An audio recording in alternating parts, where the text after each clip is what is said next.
Graça e paz, família de Deus. Chegamos ao capítulo 17 do Evangelho de João. E aqui é um dos capítulos que mais fala ao meu espírito. Afinal, é uma oração de Jesus, feita próximo ao momento em que Judas o entregaria aos seus algozes. E Jesus então aqui faz uma oração, e essa oração inclui a mim e inclui a você. Nessa oração, Jesus deixa bem claro: eu não oro apenas por esses que estão aqui comigo, mas por todos aqueles que vão crer através da mensagem que eles irão anunciar. Ou seja, a mensagem que foi anunciada desde o princípio do ministério apostólico, ela chegou até nós. E agora nós também somos discípulos de Jesus, e Jesus nos incluiu certamente nessa oração, naquilo que ele pediu ao Pai. Então Jesus pede ao Pai, após deixar claro que ele cumpriu essa primeira etapa do seu ministério, de fazer discípulos, de cuidar dos seus discípulos e prepará-los para a continuidade da obra de Deus. E nós, como eu disse, nós estamos incluídos nessa oração aí, nessa tarefa de anunciarmos o Evangelho e pregarmos o reino de Deus. Então Jesus, após declarar isso ao Pai, ele faz uma oração pedindo ao Pai algumas coisas em prol dos seus discípulos. A primeira coisa que Jesus pede é que nós possamos ser um, assim como Jesus e o Pai eram um. Jesus deixa bem claro que a unidade que ele espera do seu povo, dos seus discípulos, é a mesma unidade que havia entre ele e o Pai. Essa unidade, o melhor termo para definir seria amalgamados, ou seja, misturados de tal forma que já não é mais possível discernir as partes misturadas. Nós poderíamos pegar como exemplo a massa de um bolo. Você mistura vários ingredientes, mas depois que a massa está misturada, você já não consegue discernir, porque se tornou um só elemento. Da mesma maneira, assim Jesus espera que eu e você, todos os discípulos de Jesus, vivam nessa unidade. Ou seja, assim como a igreja primitiva vivia, como nós vemos a resposta da oração de Jesus, tendo início os benefícios ali dessa oração em Atos 2, onde a igreja de Jesus vivia em plena unidade. A Bíblia diz que eles tinham tudo em comum. Nós sabemos que havia sim a unidade ali e a preocupação que não pudesse haver necessitados entre a igreja. Mas também nós sabemos que certamente a alegria de um era a alegria do outro, as dores de um era a dor do outro, as angústias, os sofrimentos, tudo, assim como Paulo também descreve em 1 Coríntios 12, quando ele fala da unidade do corpo, ele fala que quando um membro do corpo é ferido, todo o corpo sente a dor. Isso é viver em unidade. Talvez você pense, mas isso é tão difícil.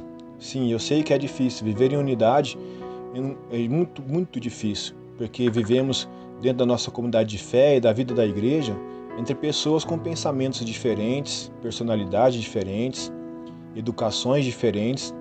Mas Jesus, na sua oração, ele declara que ele proveu tudo aquilo que nós precisamos para vivermos essa unidade.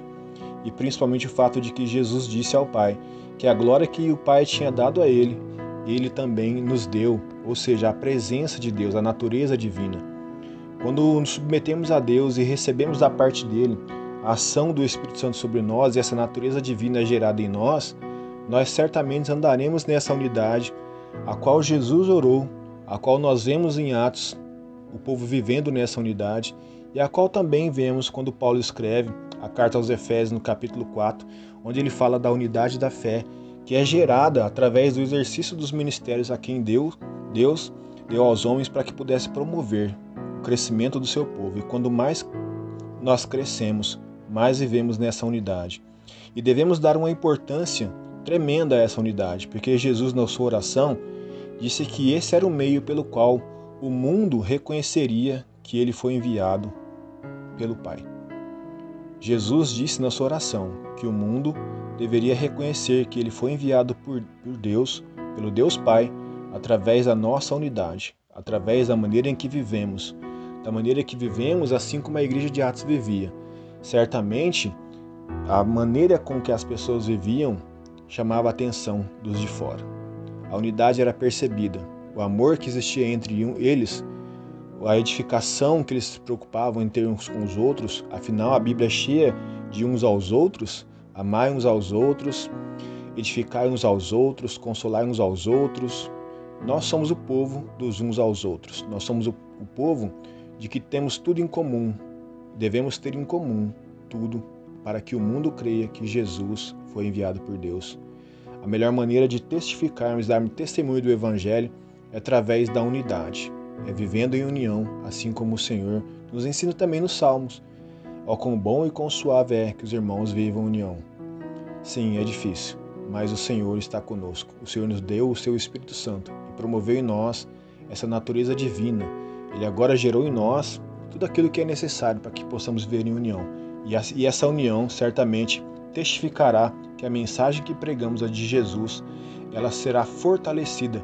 Essa mensagem, ela será autenticada pelo meio e pelo modo como vivemos unidos em Jesus, amalgamados, misturados, de maneira que já não é mais possível discernir, porque seremos todos parecidos com o Senhor Jesus. A palavra do Senhor diz que aquele que se une com Cristo se torna um só espírito com Ele. E assim devemos viver, e que o Senhor nos dê graça, força para que podemos exercermos e vivermos isso de acordo com a boa, perfeita e agradável vontade do Senhor. Vamos orar, assim como Jesus orou, pedindo ao Pai que Ele nos dê força e nos capacite a vivermos dessa forma. Deus Todo-Poderoso, é em nome de Jesus, aquele que um dia orou por nós e intercedeu pelo seu povo e pediu ao Senhor para que nós pudéssemos viver em unidade e que essa unidade pudesse ser um meio pelo qual a nossa mensagem, que muitas vezes é verbalizada do Evangelho, que ela pudesse se tornar viva a cada dia mais e mais forte através do testemunho de vida que damos, de vivendo em unidade, nos preocupando uns com os outros, amando uns aos outros, edificando uns aos outros, perdoando uns aos outros, que isso possa realmente impactar o mundo, porque certamente a igreja primitiva impactou o seu tempo vivendo em unidade. A oração de Jesus deve ter resposta em nosso tempo, assim como teve resposta no tempo da igreja primitiva.